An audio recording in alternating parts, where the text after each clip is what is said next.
Good morning class. आपका स्वागत है हमारे YouTube channel exam master history पर।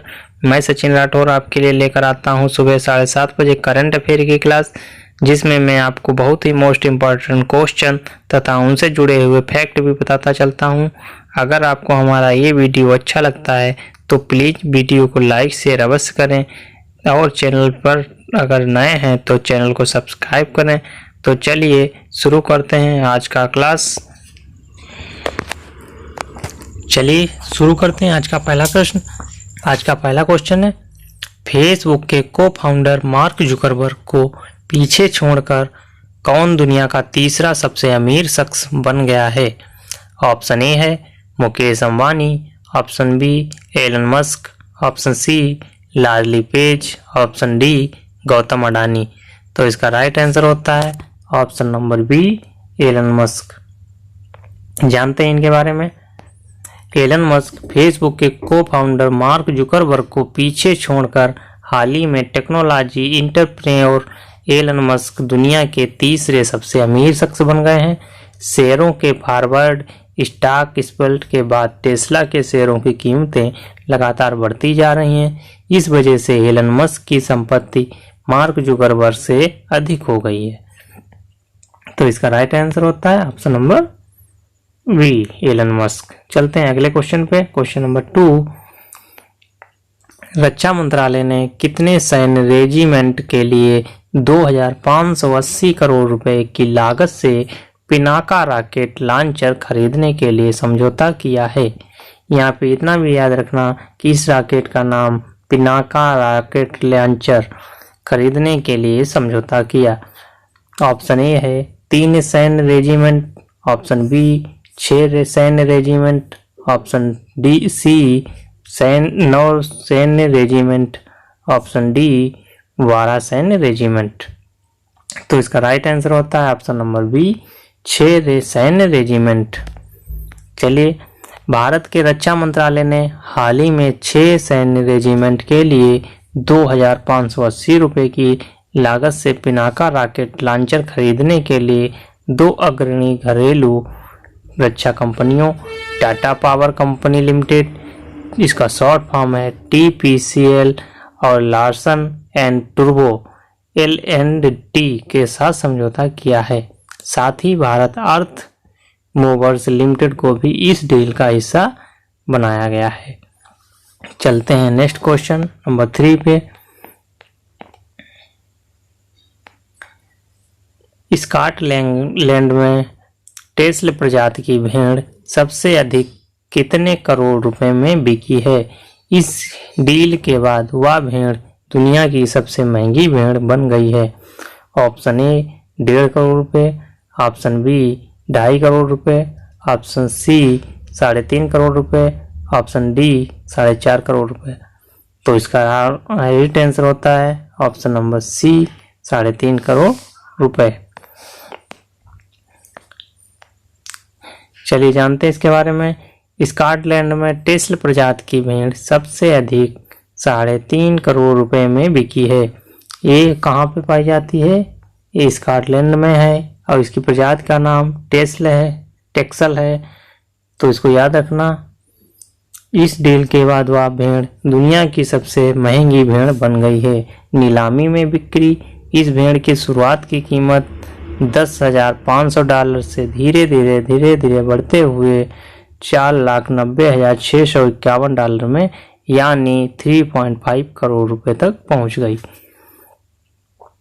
इस भेड़ का प्रजाति याद रखना है टेक्सल प्रजाति, और ये स्कॉटलैंड में पाई जाती है। चलते हैं अगले क्वेश्चन पे। सिंगापुर संसद की सत्ताधारी पीपुल्स एक्शन पार्टी की नेता इंद्राणी राजा ने प्रीतम सिंह को देश के कौन से विपक्षी नेता के रूप में मान्यता दे दी है? ऑप्शन ए है पहले, ऑप्शन बी दूसरे, ऑप्शन सी तीसरे, ऑप्शन डी चौथे। तो इसके लिए इनके बारे में जानते हैं। सिंगापुर संसद की सत्ताधारी पीपुल्स एक्शन पार्टी की नेता इंद्राणी राजे ने प्रीतम सिंह को देश के पहले विपक्षी नेता के रूप में मान्यता दे दी है। प्रीतम सिंह की वर्कर्स पार्टी चुनाव में 93 संसदीय सीटों में से 10 पर जीत मिली है, जिसके साथ संसद में उनकी पार्टी सबसे बड़ी विपक्षी पार्टी बन गई है। तो इसका राइट आंसर होता है ऑप्शन नंबर ए, पहली। चलिए चलते हैं नेक्स्ट क्वेश्चन पे। सितंबर को विश्व भर में कौन सा दिवस मनाया जाता है? 2 सितंबर को विश्व भर में कौन सा दिवस मनाया जाता है? ऑप्शन ए है विश्व डाक दिवस, ऑप्शन बी है विश्व आम दिवस, ऑप्शन सी है विश्व नारियल दिवस, ऑप्शन डी विश्व विज्ञान दिवस। तो इसका राइट आंसर होता है विश्व नारियल दिवस। 2 सितंबर को विश्व नारियल दिवस मनाया जाता है। इस दिवस का मुख्य उद्देश्य नारियल की महत्ता को रेखांकित करना है। भारत को लगभग 470 करोड़ रुपए की आमदनी नारियल से बनी वस्तुओं के द्वारा निर्यात से होती है। नारियल दिवस के अवसर पर नारियल से बनी विभिन्न वस्तुओं की प्रदर्शनियां लगाई जाती हैं। चलिए चलते हैं नेक्स्ट क्वेश्चन पे। भारत ने किस राज्य में संयुक्त राष्ट्र के सतत विकास लक्ष्यों के संदर्भ में पहला अंतर्राष्ट्रीय महिला व्यापार केंद्र स्थापित करने की घोषणा की है? ऑप्शन ए है Kerala, option B Punjab, option C Gujarat, option D Maharashtra. तो इसका राइट आंसर होता है option number A, Kerala. Question दोबारा सुनिएगा। भारत के किस राज्य में संयुक्त राष्ट्र के सतत विकास लक्ष्यों के संदर्भ में पहला अंतर्राष्ट्रीय महिला व्यापार केंद्र स्थापित किया गया? ये महिलाओं के लिए बहुत ही अच्छी बात है। ये अंतर्राष्ट्रीय तौर पर है और इसको जो केंद्र स्थापित करने की घोषणा है ये वो केरल में की गई है। केरल भारत के केरल राज्य में संयुक्त राष्ट्र सतत विकास लक्ष्यों के संदर्भ में पहला अंतर्राष्ट्रीय महिला व्यापार केंद्र खोला गया है, जो कि भारत की में अपनी तरह का पहला केंद्र होगा जिसमें महिलाएं उद्यमिता को गति दी जाएगी। चलते हैं अगले क्वेश्चन पे। इनमें से किस यूनिवर्सिटी से मिली 2.50 करोड़ की स्कॉलरशिप के लिए मनाली की जया सागर एशिया की एकमात्र छात्रा हैं जिन्होंने दुनिया के 400 में से टॉप 10 में जगह बनाई है? Option A California university, option B Oxford university, option C university of Bristol, option D university of Africa. तो इसका राइट आंसर होता है option number C, university of Bristol.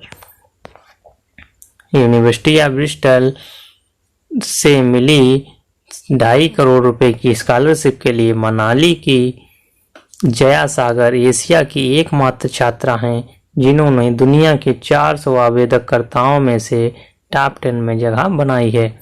Jaya सागर इस वर्ष हमीरपुर से इलेक्ट्रॉनिक कम्युनिकेशन इंजीनियर बनी हैं। वह अब क्वांटम कंप्यूटिंग में पीएचडी करने यूके जाएंगी। चलते हैं अगले क्वेश्चन पे। किस देश की महिला टेनिस स्टार किम क्लियस्टर्स ने संन्यास से वापसी करने की घोषणा की है? Option A Australia, option B Africa, option C Belgium, option D है चीन। तो इसका राइट आंसर होता है ऑप्शन नंबर सी बेल्जियम।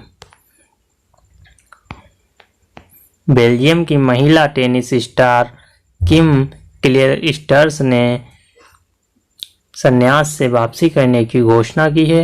वे यूएस ओपन में वापसी करने वाली हैं। किम क्लियस्टर्स ने यूएस ओपन टेनिस टूर्नामेंट वर्ष 1999 में खेली थी। तब उन्हें सेरेना विलियम्स के हाथों हार का सामना करना पड़ा था। किम क्लियस्टर्स वर्ष 2012 के बाद पहली बार किसी ग्रैंड स्लैम टूर्नामेंट में खेल रही हैं। चलते हैं नेक्स्ट क्वेश्चन पे।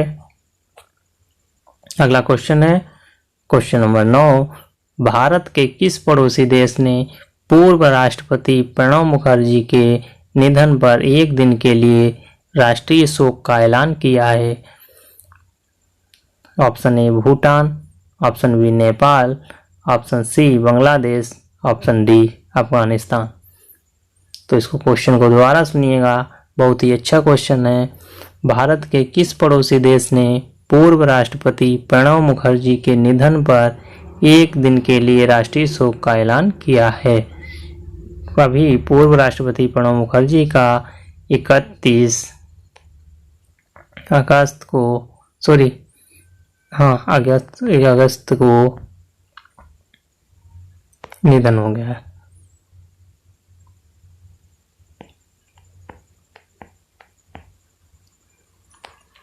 भारत के पड़ोसी देश बांग्लादेश ने पूर्व राष्ट्रपति प्रणब मुखर्जी के निधन पर बांग्लादेश की पीएम शेख हसीना ने शोक व्यक्त करते हुए एक दिन के लिए राष्ट्रीय शोक का ऐलान किया है। पूर्व राष्ट्रपति प्रणब मुखर्जी को 26 जनवरी 2019 में भारत रत्न से सम्मानित किया गया है। इसका याद रखने का है कि राष्ट्रपति को प्रणब मुखर्जी को 26 जनवरी 2019 में भारत रत्न से सम्मानित किया गया था। चलते हैं अगले क्वेश्चन पे। सऊदी अरब की तेल कंपनी अरामको ने देश के उत्तरी क्षेत्र में कितनी नई तेल और गैस फील्ड की खोज की है? 2 नई तेल और गैस फील्ड, 4 नई तेल और गैस फील्ड, 5 नई तेल और गैस फील्ड, 7 नई तेल और गैस फील्ड। तो इसका राइट आंसर होता है ऑप्शन नंबर ए, 2 नई तेल और गैस फील्ड।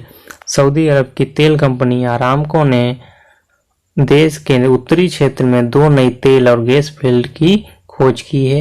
यह नई तेल और गैस फील्ड प्राकृतिक गैस फील्ड अल जाफ इलाके में मिली हैं, जिसे हरवद अल हजरा नाम दिया गया है, जबकि एक तेल और गैस फील्ड उत्तर में मिली है, जिसे अबरक अल तुलूल नाम दिया गया है। चलते हैं नेक्स्ट क्वेश्चन पे। निम्न में से किस देश में लेबनान के राजदूत मुस्तफा अदीब को 4 पूर्व लेबनान प्रधानमंत्रियों ने पद के लिए अपनी पसंद के तौर पर नामित किया है? Option A Germany, option B Japan, option C Australia, option D Maldives. तो इसका राइट आंसर होता है option number A Germany. Germany में लेबनान के राजदूत मुस्तफा अदीब, यहाँ पे याद रखिएगा, जर्मनी के लेबनान के राजदूत जो हैं मुस्तफा अदीब को 4 पूर्व लेबनान प्रधानमंत्रियों ने पद के लिए अपनी पसंद के तौर पर नामित किया है, जबकि पूर्व प्रधानमंत्री नजीब मिकाती पहले ऐसे सांसद थे जिन्होंने राष्ट्रपति महल में परामर्श के तौर पर दौरान औपचारिक रूप से मुस्तफा अदीब को नामित किया था। तो आज का क्वेश्चन समाप्त होते हुए कल के क्वेश्चन का आप लोगों ने कमेंट किया, कुछ ने नहीं किया, उसका राइट आंसर जान लेते हैं। आईआईटी इंदौर ने किस भाषा में वैज्ञानिक ज्ञान प्रदान करने की एक अनूठा पाठ्यक्रम पेश किया है? तो इसका राइट आंसर है ऑप्शन ए संस्कृत। आईआईटी इंदौर ने संस्कृत में वैज्ञानिक ज्ञान प्रदान करने के लिए एक अनूठा पाठ्यक्रम पेश किया है। अब वह संस्कृत में अपना पाठ्यक्रम लाएगी। अगर आपको वीडियो अच्छा लगा है तो प्लीज़ वीडियो को लाइक शेयर अवश्य करें, और हम अब रोज से आपसे पीडीएफ के लास्ट में एक क्वेश्चन पूछते हैं। अगर आपको का आंसर पता है तो प्लीज़ कमेंट बॉक्स में कमेंट कीजिए और अगले वीडियो में उसका आंसर जानिए। आज का सवाल हम आपसे पूछते हैं, किस राज्य ने भारत का पहला खिलौना विनिर्माण क्लस्टर स्थापित किया जाएगा? और फिर से क्वेश्चन सुनिए, किस राज्य में भारत का पहला खिलौना विनिर्माण क्लस्टर स्थापित किया जाएगा? ऑप्शन ए है Karnataka, option B Uttar Pradesh, option C Tamil Nadu, option D Delhi. Please video को लाइक शेयर अवश्य कर दीजिएगा। इसका राइट आंसर कमेंट बॉक्स में करें और अगला नेक्स्ट वीडियो में इसका आंसर जानें।